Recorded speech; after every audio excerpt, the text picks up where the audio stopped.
வணக்கம், நான் உங்கள் ராஜி. இந்த வீடியோவில் கேளக்கி சித்தரை எப்படி வழிபடணும்னு ரேண்டமாக வர சப்ஸ்கிரைபர் கமெண்ட்ஸ்க்கு ரிப்ளை பண்ணியிருக்கேங்க. வீடியோவை ஸ்கிப் பண்ணாமல் பாருங்கள். நிறைய இம்பார்ட்டண்டான விஷயம் சொல்லியிருக்கேன். மேடம், ஒரு முறை பிரார்த்தனை பற்றி தெளிவுபடுத்தவும். ஓம் ஸ்ரீ கேளக்கி சித்தர் நமோ நமகன்னு 108 அல்லது 1008 முறை சொல்லணுமா? இல்லை நம் தேவைகளையும் சேர்த்து இப்படி என்னோடய உடம்பு குணமாயிட்டே இருக்குது அப்படின்னு ஓம் ஸ்ரீ கேளக்கி சித்தர் நமோ நமகன்னு 108 அல்லது 1008 முறை சொல்லணுமா? தெளிவுபடுத்தி ஒரு வீடியோ போடுங்க அப்படின்னு கேட்டிருக்காரு. நம்ம எல்லாருக்குமே ஆசை, கனவு, லட்சியம், தேவைகள்னு நிறைய இருக்குங்க. ஒரு சின்ன நோட் எடுத்துக்கோங்க. உங்கள் தேவைகளை அதில் வரிசையாக எழுதுங்க. அதில் ரொம்ப இம்பார்ட்டண்டான 10 எடுத்து தனியாக எழுதிடுங்க. இதெல்லாம் எனக்கு கிடச்சிடுச்சுன்னு முழு நம்பிக்கையோட இந்த பிரபஞ்சத்துக்கிட்ட போல்டாக உங்களை நீங்கள் ஒரு ராஜாவாவோ ராணியாவோ நினச்சிக்கிட்டு இந்த பிரபஞ்சத்துக்கிட்ட ஆர்டர் போடணும். நீங்கள் எழுதுனதை அப்படியே கண்ணை மூடி தியானம் செஞ்சுட்டு பிரபஞ்சத்துக்கிட்ட அனுப்பி வைக்கணும். இதை நீங்கள் ஆத்மாத்தமாக தியானத்தில் செஞ்சுக்கிட்டே உங்களோட விருப்பமான சித்தர்கள் இல்லை தேவதைகளோட மந்திரங்களை 108 முறை உச்சாடனம் செய்யுங்க. மந்திரத்தையும் உச்சரிக்கணும். தியானத்திலேயே பிரபஞ்சத்தோட கனெக்ட் ஆகலாம் அப்படின்னு யோசிச்சிங்கன்னா, தியானத்தில் ஒரு மந்திரத்தை உச்சரிக்கும் போது நம்மளை சுற்றி நேர்மறை அதிர்வுகளை எழுப்புதுங்க. உடம்பும் மனசும் நேர்மறை ஆற்றலை அதிகமாக்கி ஹீல் பண்ணி நம்மளை அமைதியாக இருக்க வச்சுக்குது.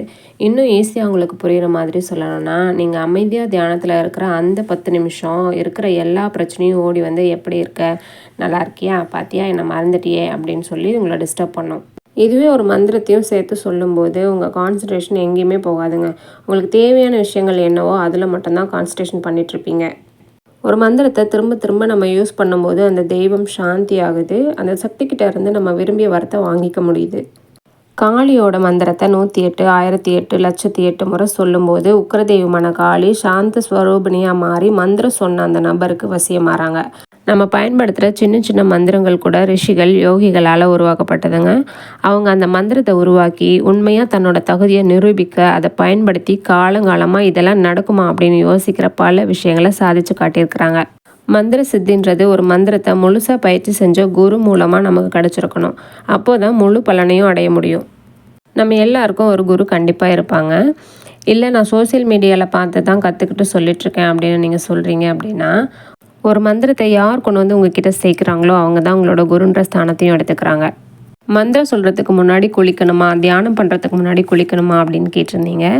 தியானத்துக்குன்னு சில விதிமுறைகள் இருக்குங்க. தியானத்துக்கு முன்னாடி கண்டிப்பாக குளிக்கணும்.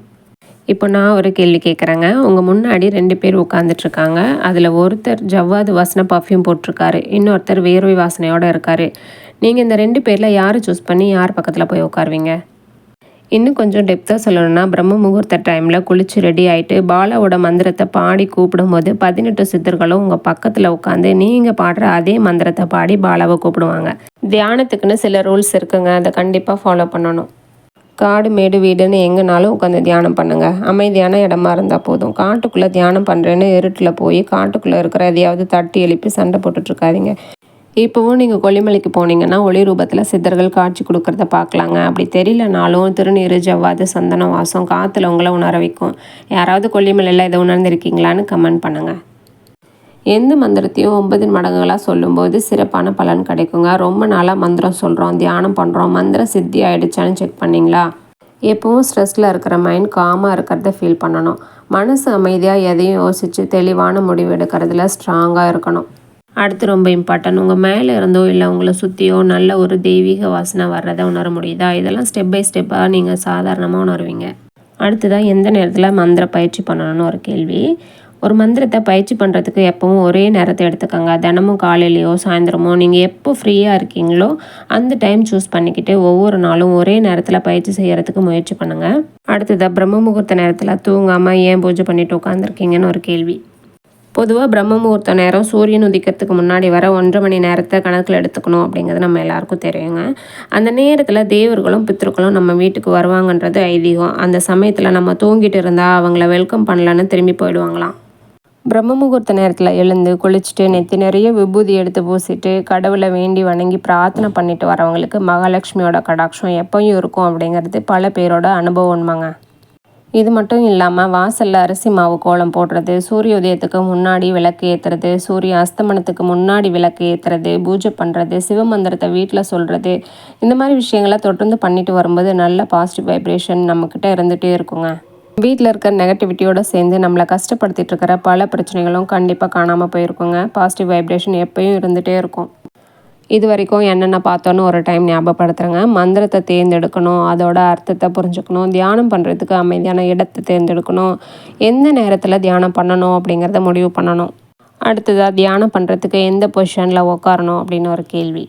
உங்கள் முதுகு தண்டு நிமிர்ந்து நேராக இருக்கிற மாதிரி சேரில் குஷனில் உட்காந்துக்கலாங்க. கீழே உட்கார முடியும் அப்படிங்கிறவங்க ஒரு துணியை தரையில் விரித்து போட்டு சப்பளங்கால் போட்டு உட்காந்து கையில் ஏதாவது ஒரு முத்திரையை வச்சு நேராக நிமிர்ந்து உட்காந்துக்கோங்க. தியானத்தை ஸ்டார்ட் பண்ணுறதுக்கு முன்னாடி சின்ன சின்ன மூச்சு பயிற்சியை பண்ணி உங்கள் உடம்பையும் மனசையும் தயார்படுத்திக்கோங்க. புதுசாக தியானத்தை ஸ்டார்ட் பண்ணுறவங்களுக்கு இந்த விஷயம் யூஸ்ஃபுல்லாக இருக்குன்றதுக்காக ஷேர் பண்ணியிருக்கேங்க. மந்திரத்தை மனசுக்குள்ளே சொல்லணுமா இல்லை சப்தமாக சொல்லணுமா? மந்திரத்தை அமைதியாகவோ சப்தமாகவோ உச்சரிக்கலாங்க. பக்தியோட கவனத்தை மட்டும் செதறாமல் எண்ணிக்கிட்டே திரும்ப திரும்ப சொல்லணும். இதில் ஒரு சப்ஸ்கிரைபர் கேட்டிருந்த கொஷினுக்கு ரிப்ளை பண்ணிடுறேன். எண்ணிக்கையில் மட்டும்தான் என்னோடய கான்சன்ட்ரேஷன் இருக்குது, மந்திரம் சொல்கிறதுல ஃப்ரீஸ் ஆகிடுறேன், அப்படியே மந்திரம் மறந்து போயிடுது அப்படின்னு சொல்லிட்டு. மேக்ஸிமம் நீங்கள் இந்த தியான பயிற்சியில் உட்காந்ததுமே நேரம் ஆக ஆக மந்திரத்தில் கான்சன்ட்ரேட் வந்துடுங்க, தன்னாலே வந்துடும். என்ன பண்ணாலும் நம்பர் தான் ஞாபகம் இருக்குது அப்படிங்கிறவங்களுக்கு பிரார்த்தனைக்குன்னே மணி இருக்கும் இல்லையா, அதை வாங்கிட்டு யூஸ் பண்ணுங்கள். மந்திரம் சொல்லும்போது கவுண்டிங்கை அப்படியே விட்டுடுங்க, மந்திரத்தை மட்டும் ஞாபகத்தில் வச்சுக்கோங்க. மந்திரத்தை உச்சரிக்கும் போது மந்திரத்தோட ஒளி அதிர்வுகளில் கவனம் வைக்க முயற்சி செய்யணுங்க. உங்கள் மனசு அலைப்பாஞ்சிட்டு இருக்குது, எங்கெங்கேயோ உங்கள் மனசு ஓடிட்டு இருக்குது அப்படின்னா மந்திர அதிர்வுகளில் கவனம் வைக்கும்போது கான்சன்ட்ரேஷன் மிஸ் ஆக வாய்ப்பே இல்லைங்க. இப்போ நீங்கள் ஸ்க்ரீனில் பார்த்துட்ருக்கிறது காளியோட பவர்ஃபுல் மந்திரங்க. இந்த மந்திரத்தை ஓம் க்ரீம் காளிகாயே நமக அப்படின்னு சாதாரணமாக படிக்கிறதுக்கும் நீங்கள் சொல்லும்போது ஓம் க்ரீம் காளிகாயை நமக அப்படின்னு அதனுடைய உச்சரிப்பில் அழுத்தத்தை கொடுத்து அதனுடைய அதிர்வலைகளை எழுப்பணும் அப்படின்றதுக்காக இந்த மந்திரத்தை சொல்லியிருக்காங்க.